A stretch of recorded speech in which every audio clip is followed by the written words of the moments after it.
Eto na yung unit. Samsung A21 ni-reset factory settings. Tapos nakalimutan ang pattern at Google account kaya hindi na magamit ng may-ari.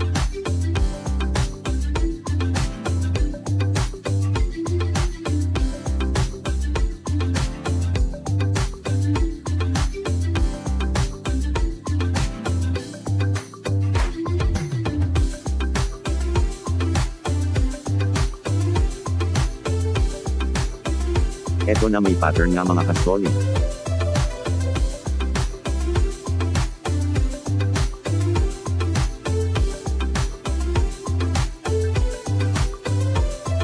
Eto may Google din dahil sa pag-reset factory.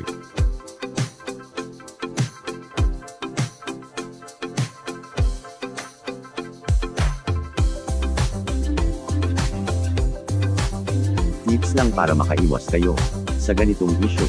Bago mag-reset ng phone, remove mo muna ang naka-log in na Google sa phone mo.